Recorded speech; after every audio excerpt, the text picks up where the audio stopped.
Langit di atas desa Lhokkuyun seolah ikut menangis menyaksikan pemandangan yang menyayat hati pada Rabu, tanggal 26 November tahun 2025. Banjir bandang yang datang dengan kekuatan dahsyat tidak hanya membawa air, tetapi juga membawa kesedihan mendalam yang mungkin akan membekas selamanya di sanubari kami. Di SD Negeri 10 Sawang, ruang-ruang kelas yang biasanya menjadi saksi bisu perjuangan anak-anak desa meraih cita-cita, kini berubah menjadi kuburan bagi mimpi-mimpi mereka. Lumpur pekat setinggi lutut menyelimuti lantai, menimbun meja dan kursi yang kini telah patah, serta menghancurkan aset sekolah yang kami kumpulkan dengan penuh tetesan keringat selama bertahun-tahun. Kami berdiri di antara puing-puing bangunan, menatap dinding yang retak, dan lantai yang licin oleh tanah, menyadari bahwa rumah kedua bagi anak-anak kami ini telah lumpuh total. Hati saya hancur berkeping-keping saat melihat sisa-sisa buku pelajaran dan bahan bacaan peserta didik yang kini tak lebih dari tumpukan kertas basah yang tak bernyawa. Lembar demi lembar pengetahuan yang seharusnya menjadi pelita bagi masa depan anak-anak kami, kini telah bersatu dengan tanah. Tidak ada lagi buku yang bisa mereka buka, tidak ada lagi cerita yang bisa mereka baca.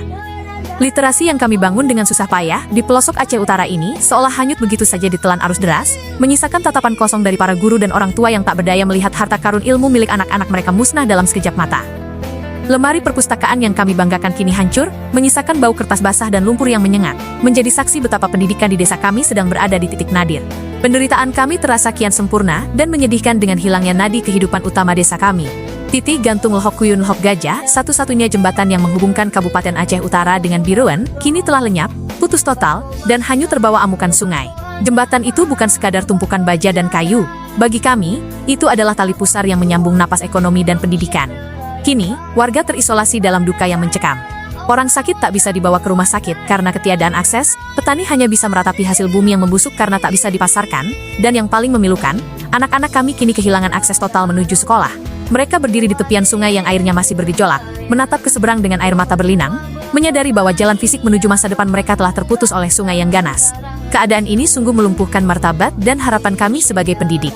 Kami merasa terasing, terabaikan, dan terlupakan di tengah kepungan lumpur dan puing-puing bangunan yang berserakan.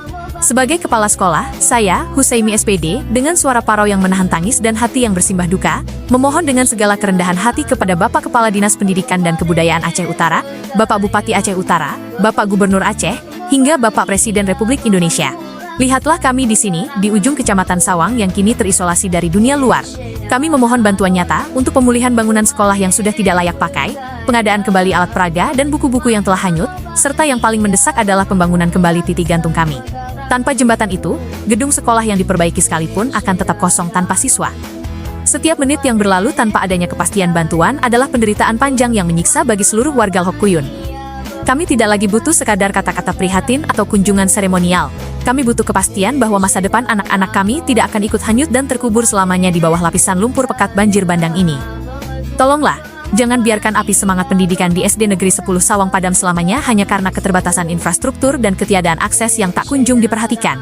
Kami memohon kepada para pemimpin bangsa untuk hadir sebagai pemberi solusi, membasuh air mata anak-anak didik kami, dan menyambung kembali urat nadi kehidupan serta jembatan mimpi kami yang telah terputus total oleh musibah ini.